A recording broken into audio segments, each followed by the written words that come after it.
And now to Kenya and Uhuru Kenyatta's quest for Kenya's presidency.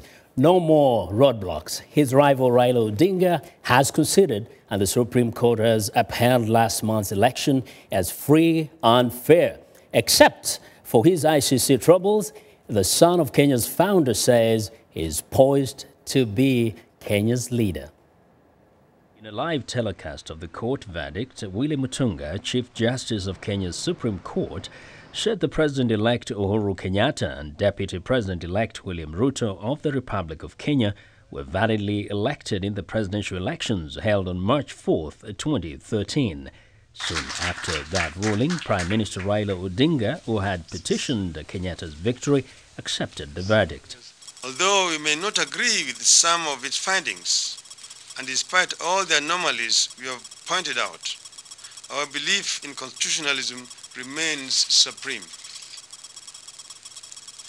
Casting doubt on the judgment of the court could lead to higher political and economic uncertainty and make it more difficult for our country to move forward. We must soldier on in our resolve to reform our politics and institutions. Mr. Odinga said the future of Kenya is bright and called on the citizens not to allow the election to cause divisions among them.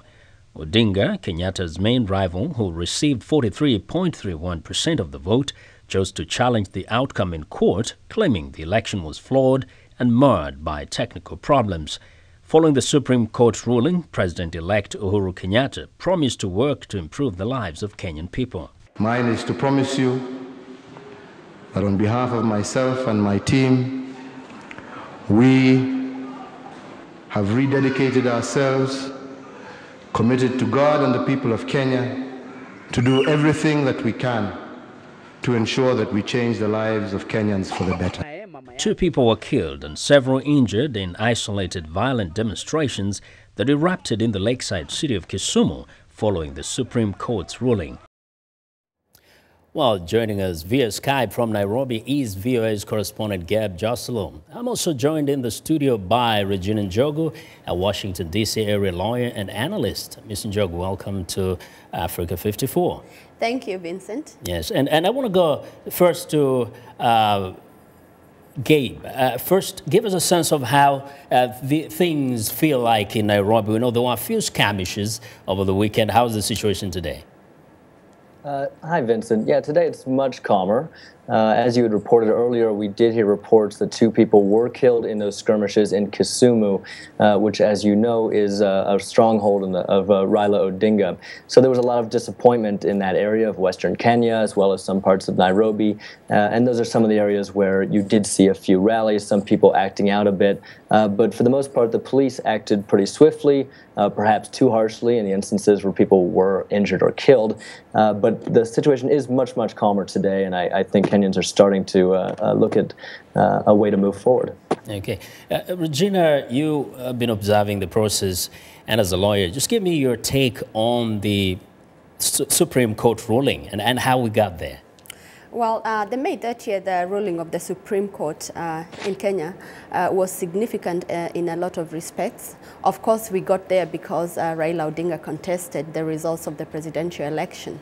And it was interesting, the Supreme Court, the Chief Justice of the Supreme Court, who's the president of the court, did decide that it was going to be a public hearing in which the media was invited, and the proceedings were televised all over the country for the citizenry to tune in and watch. Of course, I believe that the Supreme Court rose to the occasion, and the fact that it was a unanimous decision, and the fact that this was the first time the Supreme Court, the full Supreme Court, was sitting to decide judicial contest is significant.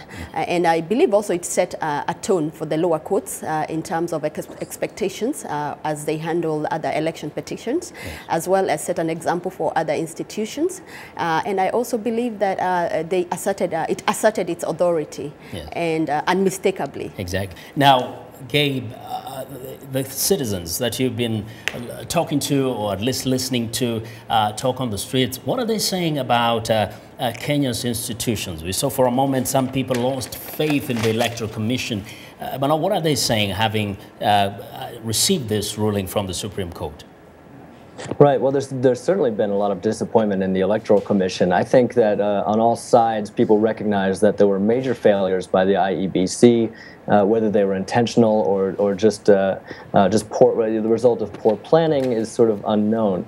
I think we'll get a better indication of the Supreme Court's ruling also in a couple of weeks. They're going to release details of why they voted the way they did, and when we do that, I think people you'll hear more reaction to the Supreme Court and see how people are feeling about how they made their judgment.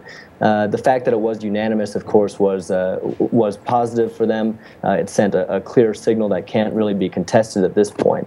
I think there was a lot of faith in the Supreme Court going in. Of course, then again, those supporters of Raila Odinga and others who had filed petitions challenging the result of the election might feel that they got shafted a bit. So there's still a lot of faith. There's still goodwill towards William Mutunga and the rest of the court. And again, we'll see a little bit more in a couple of weeks. Yes. Now, Regina, we don't know the details until, of course, the Supreme Court releases that information. But there's some people speculating that this decision perhaps was made in consideration of the greater good, political, constitutional, and otherwise. What would you say? Yeah, I would believe that because it's true that the Supreme Court did not sit in a vacuum and cannot make a decision in a vacuum. They do have to consider other factors, and law does not exist in a vacuum. So obviously, I believe they had to consider the message they would send in terms of president and future elections. And if they were going to nullify the presidential contest, did it mean that they also were going to nullify the entire elections? I'm sure they considered those factors in reaching a decision. Okay. Gabe, very quickly, what is with lower, other levels of elections? We know governors and administrative officials have been jostling over space. What's happening? We'll see. Yeah, you're right. There have been some sort of other cases going on the local level. I can't tell you right now how that's all going to shake out, but a lot of the Parliament has already been sworn in. The Senate is being sworn in, so it's getting a little bit late in the game for all of that. We'll see some of this play out on the local level. Thank you very much, Gabe. Gabe Joselow is our correspondent in Nairobi. And Regina, thank you very much. Appreciate very much. Regina Njogu is the principal at RNW Law of the Washington, D.C. area. We appreciate you joining us today here. Thank you. Thanks a lot.